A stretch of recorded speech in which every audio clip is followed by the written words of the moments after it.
Senhor esteja convosco.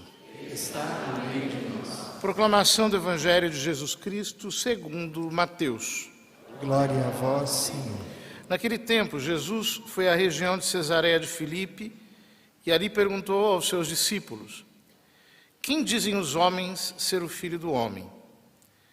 Eles responderam: alguns dizem que é João Batista, outros que é Elias, outros ainda que é Jeremias ou algum dos profetas. Então Jesus lhes perguntou: e vós, quem dizeis que eu sou? Simão Pedro respondeu: tu és o Messias, o Filho do Deus vivo. Respondendo, Jesus lhe disse: feliz és tu, Simão, filho de Jonas, porque não foi um ser humano que te revelou isso, mas o meu Pai que está nos céus. Por isso eu te digo que tu és Pedro, e sobre esta pedra construirei a minha igreja, e o poder do inferno nunca poderá vencê-la. Eu te darei as chaves do reino dos céus. Tudo que tu ligares na terra será ligado nos céus, tudo que tu desligares na terra será desligado nos céus. Palavra da salvação. Glória a vós, Senhor.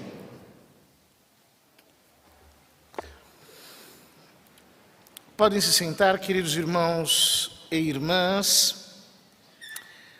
Hoje nós celebramos a solenidade dos santos apóstolos Pedro e Paulo, que no Brasil sempre é transferida para o domingo. Solenidade que relembra o martírio desses dois grandes santos. Martírio que regou com sangue a Igreja de Roma, como que fecundando aquele terreno que haveria de ser fértil e iria germinar cristãos pelo mundo inteiro. Pedro foi morto, crucificado com os pés para cima, na colina do Vaticano, ali onde se encontra o seu túmulo, sobre o qual foi construída a Basílica de São Pedro. São Paulo, por ser cidadão romano, foi decapitado fora dos muros de Roma, aonde existe a Basílica das Três Fontes, e depois foi sepultado aonde está a Basílica de São Paulo, fora dos muros. Segundo a tradição, um teria sido martirizado no dia 29 de junho, São Pedro, e São Paulo no dia 30, no dia seguinte. Mas, dada a imensa importância desses dois homens, a Igreja sempre comemorou os dois juntos. Hoje nós rezamos apenas uma oração no início da Santa Missa. Mas antigamente se celebrava uma oração para São Pedro e sempre se acrescentava uma oração a São Paulo com a mesma conclusão. E no dia de São Paulo também. Sempre se celebravam as festas de São Paulo e se acrescentava uma oração a São Pedro com a mesma conclusão.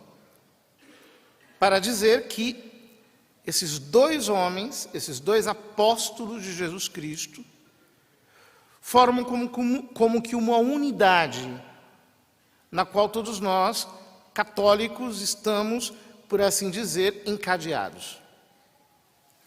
O Evangelho é um trecho muito importante do Evangelho de São Mateus. Mas como nós estamos celebrando o término de um acampamento para casais, eu gostaria de ler esse texto à luz desses dois mistérios. À luz de São Pedro, do primado de São Pedro, da confissão de fé de São Pedro e do sacramento do matrimônio.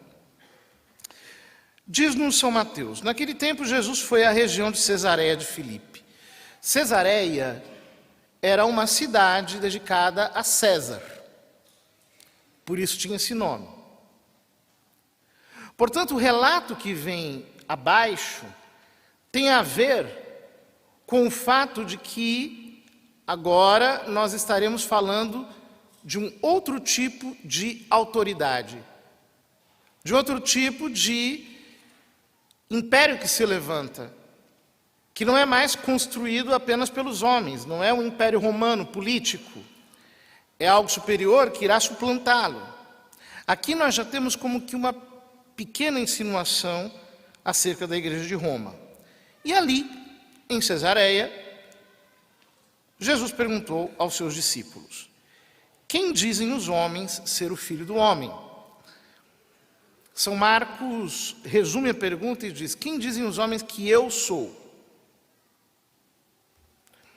Eles responderam: alguns dizem que é João Batista, outros que é Elias, outros ainda que é Jeremias ou algum dos profetas. É interessante que a resposta que os discípulos dão das opiniões circulantes acerca de Jesus, todas elas se referem a personagens da Sagrada Escritura que são celibatários. João Batista, Elias, Jeremias e depois, de uma maneira genérica, os outros profetas. Mas por que aqui o texto faz referência a 3 profetas celibatários? Pelo fato de que Jesus, o Verbo encarnado, abraçou o celibato como estilo de vida. E essa vocação ao celibato de Cristo é justamente o que lhe permite ser esposo da igreja. Esta que é chamada, na tradição, de virgem casta. A igreja que está sendo preparada, como nos diz São Paulo na carta aos Efésios, como uma noiva que se enfeita para o esposo, a fim de que nós possamos chegar às núpcias eternas na Jerusalém Celeste. Então Jesus lhes perguntou: e vós, quem dizeis que eu sou? Então a pergunta já não é mais sobre quais são as opiniões circulantes acerca dele. Agora a pergunta é: vós, quem dizeis que eu sou? Simão Pedro respondeu: tu és o Messias, o Filho do Deus vivo. Essa exclamação de Pedro é muito importante. Em primeiro lugar, porque ele reconhece que Jesus é o Messias, o Cristo, o ungido. É o prometido no Velho Testamento que viria para realizar o reino de Deus. Tu és o Cristo, tu és o Messias. Mas, sobretudo, pelo que ele diz depois, tu és o Messias, o Filho do Deus vivo. A importância desta frase está, sobretudo, no artigo. Porque no grego não existe artigo indefinido. Se Pedro tivesse dito, tu és Messias, um filho do Deus vivo, ou filho do Deus vivo, a frase não teria muita força em grego. Significaria que Jesus é um filho entre outros. Mas não, ele diz, tu és o Messias, o Filho do Deus vivo. Ou seja, o Deus vivente tem um filho. Um filho que compartilha com ele a mesma natureza, a mesma substância. Ou seja, Pedro recebe uma iluminação, como veremos a seguir, e penetra na revelação da divindade de Cristo e, portanto, no mistério da Trindade Santíssima. Ele enxerga um homem, mas ele confessa a Deus.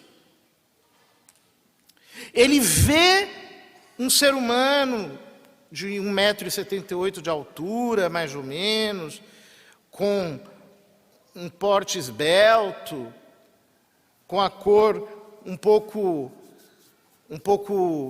parda, como os orientais, muito queimada pelo sol. Mas ele diz: tu és o filho do Deus vivo. Essa profissão de fé de Pedro foi a profissão de fé que abriu, por assim dizer, a fé da Santa Igreja. Entre os apóstolos, Pedro foi o primeiro a crer. Pedro foi o primeiro que recebeu a luz da fé sobrenatural na sua alma, porque a fé não é uma crendice, não é algo que eu acho. A fé é, como diz o autor da carta aos Hebreus, a esperança, é a substância das coisas que se esperam e a certeza das coisas que se não veem. A fé é uma convicção. É uma convicção que Deus infunde em nossa alma. Nós por nós mesmos não podemos crer, nós só podemos crer movidos pela graça divina. Mas quando nós cremos, quando a fé explode no nosso coração, então a vida sobrenatural começa a jorrar em nós. A fé é o nosso vínculo com Jesus Cristo. A tal ponto que o profeta Abacuque diz que sem fé é impossível agradar a Deus. E esse texto é citado tanto por São Tiago, quanto pelo autor da carta aos Hebreus, para mostrar que a fé é o nosso maior tesouro. É aquilo que nos vincula verdadeiramente a Jesus Cristo. O que é a oração? A oração é um exercício da fé. É colocar em ato a fé, alimentando-a com amor sobrenatural. Pedro foi o primeiro que professou a fé. E exatamente por isso Jesus exulta. O texto diz: respondendo, Jesus lhe disse: feliz és tu, bem-aventurado és tu, Simão, filho de Jonas. A palavra Jonas significa pomba. Portanto, aqui há uma referência implícita ao Espírito Santo. Bem-aventurado és tu, Simão. Ele chama Pedro de Simão, que era o nome de nascimento dele. Bem-aventurado és tu, Simão, filho de Jonas. Por quê? Não foi a carne e o sangue que te revelaram isso, mas meu Pai que está nos céus. Ou seja, a graça sobrenatural entrou na tua alma e você recebeu aquilo que os teólogos chamam de revelação interior, que é o elemento fundamental pelo qual nós podemos crer. Ao lado da cruz havia dois ladrões. Um xingou Cristo, humilhou Cristo, e o outro disse: Jesus, lembra-te de mim quando estiveres em teu reino. Os dois viram o mesmo Cristo por fora, mas só o bom ladrão recebeu a revelação interior do Espírito Santo. Só o bom ladrão, portanto, creu. Muitos homens se cruzaram com Cristo, mas muito poucos creram nele. Isso é muito importante, meus queridos, porque vira e mexe aparece alguém falando sobre o Jesus histórico e o Cristo da fé. Então dizem: não, o Jesus histórico era assim, nós temos que reconstruir tudo na base do Jesus histórico. Só que é o seguinte: Anás conheceu Jesus histórico, Caifás conheceu Jesus histórico, Herodes conheceu Jesus histórico, Pilatos conheceu Jesus histórico, e nenhum deles se converteu. Pedro conheceu o Cristo da fé, e por isso ele foi chamado de bem-aventurado, porque ele recebeu em sua alma a revelação interior do Espírito Santo e creu. Não foi a carne e o sangue que te revelaram isso, mas o meu Pai que está no céu. Por isso eu te digo que tu és Pedro, e sobre esta pedra construirei a minha igreja, e o poder do inferno nunca poderá vencê-la. A tradução mais literal seria: e as portas do inferno, ou as portas da morte, as portas do Hades, é a palavra grega que aparece aqui, não prevalecerão contra ela. Essa frase, tu és Pedro, e sobre esta pedra construirei a minha igreja, é uma frase muito ambígua. É tão ambígua que existe uma briga na tradição. Porque quando Jesus diz, sobre esta pedra construirei a minha igreja, que pedra é essa? Uns dizem, essa pedra é Pedro. Tu és Pedro, e sobre esta pedra edificarei a minha igreja. Santo Agostinho, outros dizem, não, essa pedra é a fé, é a confissão da fé. Então, assim como Petrus vem de Petra, ou seja, é uma lasca tirada da pedra, é da fé, da confissão de fé, que ele ganha a sua firmeza, a sua solidez, a sua consistência. Ou seja, sem a fé, ele é apenas Simão. Com a fé, ele se torna Pedro. Mas a frase é ambígua. E por que é ambígua? É ambígua porque tem que ser ambígua. Nada que está na Sagrada Escritura está à toa. É ambígua porque tem que ser ambígua. O que eu quero dizer com isso? Veja bem, qualquer pessoa sabe que se você fizer uma reunião e deixar um monte de encargos para todo mundo, ninguém faz nada. Se você não tiver um responsável por fazer aquilo, por cumprir o seu ofício, a coisa não vai dar certo. Então, se a gente for armar uma quermesse aqui, e dizer, olha, vai ter na quermesse uma barraca disso, uma barraca daquilo outro, etc. Mas não distribui funções. O que vai acontecer? Nada. Porque ninguém sabe o que tem que fazer. Então a pedra é Pedro e a pedra é a fé. Porque a fé tem que ser conservada. Alguém tem que ter o ofício simples, mas ao mesmo tempo fundamental, de conservar a fé. Esse é o ofício de Pedro. E por isso ele recebe esse nome. Porque o seu ofício é conservar a fé da Santa Igreja, para que essa fé não seja alterada.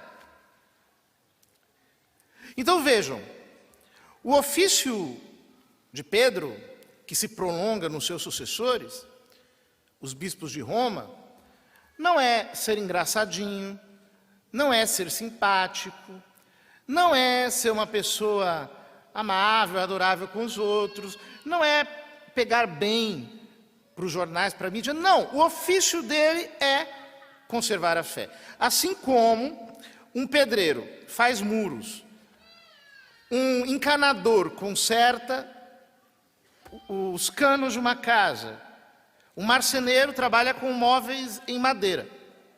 O ofício do Romano Pontífice é conservar a fé. Esse é o seu ofício. Tu és Pedro, e sobre esta pedra edificarei a minha igreja. Jesus constrói, é Jesus que edifica a igreja, não são os homens. A igreja é uma obra de Cristo. Ele a edifica sobre o fundamento da fé guardada por Pedro, professada e conservada por ele. Ele constrói a unidade da fé nessa arquitetura.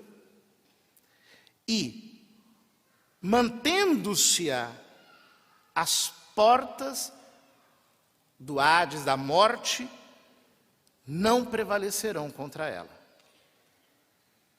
O que significa que há confronto, há luta, há combate. As portas das cidades antigas eram lugares de combate. Eram lugares em que os inimigos queriam penetrar para poder se infiltrar e destruir a cidade. Então, o que Jesus está dizendo é: as portas do inferno não prevalecerão contra a minha igreja. O que isso tem a ver com o casamento? Veja, em primeiro lugar, quando você casa, o seu cônjuge é para você uma imagem de Cristo. Mas o que é que você vê? Você vê uma pessoa cheia de defeitos, cheia de fraquezas, cheia de feridas, cheia de fragilidades.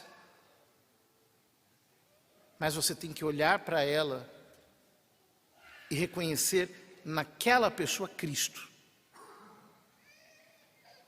É um ato de fé. Para um cristão, casar-se é um ato de fé. Porque ele está fazendo um exercício diário de atravessar as aparências e enxergar para além daquilo que a carne e o sangue nos mostram. Talvez, se você enxergar o seu cônjuge com os olhos da carne, você vai chegar à conclusão de que ele é a pior pessoa do mundo, que ele é a pessoa menos adequada para você, que ele é um homem banal, que ela é uma mulher, talvez, que não merece muita confiança. Mas quando você ultrapassa o limite dos sentidos e se deixa atingir pela graça de Deus na sua alma, você olha para o seu cônjuge e você faz uma profissão de fé: tu és o Cristo. É apenas quando você olha para o seu cônjuge como o teu Cristo que você encontra o fundamento para o seu casamento. Jesus diz: eu te digo, tu és Pedro, e sobre esta pedra eu edificarei a minha igreja. A palavra edificar aqui, ela vem de uma palavra grega que é a palavra oikos. É uma palavra que significa casa, que significa família, que significa também civilização. Então o que Jesus está dizendo aqui a Pedro é que porque ele creu, ele se tornou uma pedra. Porque ele creu, ele se tornou uma lasca desse pedregulho imenso que é Cristo, a pedra que os construtores desprezaram, que se tornou pedra angular. Ele se tornou lasca dessa pedra, ele se tornou Pedro porque ele creu. Ora, quando você acredita, quando você olha para o seu cônjuge e exerce para com ele um verdadeiro ato de fé, e você descobre Cristo nele, Cristo a quem você quer servir, a quem você quer amar, a quem você quer se dedicar, então você descobre qual é o fundamento do seu casamento. O fundamento do seu casamento é este. E quando você o descobre, você se torna Pedro. Vejam, Jesus disse a Pedro, nós podemos desenvolver um pouco a lógica do texto. Pedro disse a Cristo: tu és o Messias, tu és o Filho de Deus vivo. Então Jesus lhe disse: tu és Pedro. Quando Pedro diz quem Jesus é, Jesus diz quem Pedro é. Tu não és Simão, tu és pedra. Então, se você tem fé, você se torna uma rocha sólida no seu casamento. O seu casamento ganha consistência. O seu casamento ganha solidez, ganha estabilidade, ganha firmeza. Porque você não é volúvel, você não é uma pessoa dominada apenas pelos sentimentos. Sentimentos assim, se você dormir uma noite mal dormida, você já tem um problema com os sentimentos. Se você está doente, você já tem um problema com os sentimentos. Se você se aborrece um pouco, você já tem um problema com isso. Você não é volúvel. Você não é uma pessoa que tem fases, estações. Você se torna rocha. A fé te dá essa solidez. E assim como Jesus não louva a fé de maneira geral, mas ele diz, tu és Pedro. Hoje Jesus está dizendo para você que é casado e que tem que exercer fé. Tu és Pedro. Para de terceirizar a tua responsabilidade. Para de se desculpar através dos defeitos do seu cônjuge. Para de dizer, mas é que meu cônjuge é assim, eu não consigo fazer, porque ele tem essa dificuldade, ela fala demais, ele é muito desligado, ela é muito problemática, ele não quer saber de nada. Para de se esconder atrás do defeito do teu cônjuge, para de transferir responsabilidade. Tu és Pedro. Você tem que cumprir o seu ofício de ser rocha dentro desse casamento.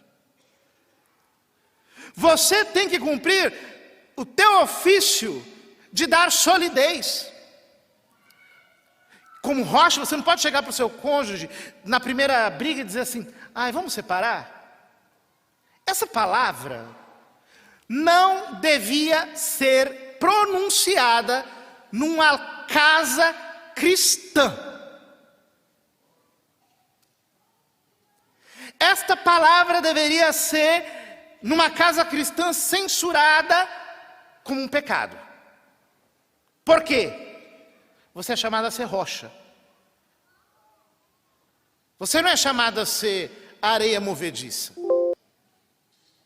Você não é chamado a ser um pântano. A tua responsabilidade é dar solidez a esse casamento. Mostrar ao seu cônjuge que você o ama. Mostrar ao seu cônjuge que o seu compromisso com ele é inabalável. Lá fora vão dizer, não, você tem que, olha, se faça de difícil, as amigas vão te falar isso, se faça de difícil, castiga ele, não dá o braço a torcer, deixa no gelo, faz greve. Do mesmo jeito vão falar para você que é homem, chega mais tarde, deixa ela insegura, faz ela ter ciúme. É o demônio. É o demônio querendo que você deixe de ser rocha. É o demônio que quer que você coloque dúvidas na cabeça do seu cônjuge. Quem trabalha com dúvidas é Satanás. Cristo trabalha com certeza. Rocha eterna é o nome do Senhor. Os justos correm para ele e serão salvos. Os caminhos de Deus são retos. Pare de trabalhar com dúvidas. Pare de semear insegurança. Mostre para o seu cônjuge que o seu amor é firme, é estável, é sólido. Porque tu és Pedro. A responsabilidade é tua, não dos outros. Jesus diz, sobre esta pedra eu construirei. Eu farei a casa da minha eclesia no grego. Eclesia significa convocação. É muito bonito isso, né? Porque casamentos sólidos, que estão fundados em Cristo, na fé em Cristo, produzem famílias edificadas por Deus. Sabe qual é o maior favor que você pode fazer para os seus filhos? Amar muito o seu cônjuge. As crianças precisam ver que vocês se amam mesmo. O maior favor que vocês podem fazer a essas crianças, a esses jovens, é mostrar que vocês têm uma relação estável. Porque isso lhes dará paz, tranquilidade, equilíbrio, estabilidade, segurança. Isso fará deles crianças e jovens felizes. Deus edifica uma casa sobre uma rocha. E essa rocha são vocês que precisam ser. Casamentos sólidos. São edificações que Deus constrói. Esse é um dos nossos problemas. Um dos nossos problemas principais, porque a palavra diz assim: se o Senhor não construir a vossa casa, em vão trabalharão seus construtores. Ou seja, se Deus não edificar a nossa família, e Ele só edifica a nossa família sobre a rocha, sobre a solidez, Ele não é irresponsável. Nós podemos dar do bom e do melhor. Você vai trabalhar, você vai ganhar dinheiro, você vai ter fama, você vai ter um monte de coisas, mas os seus filhos serão ovelhas desgarradas, porque não encontrarão em você um referencial. Encontrarão um referencial de amor e de acolhida no mundo. Porque ninguém nasce evangelizado. Todo mundo nasce pagão.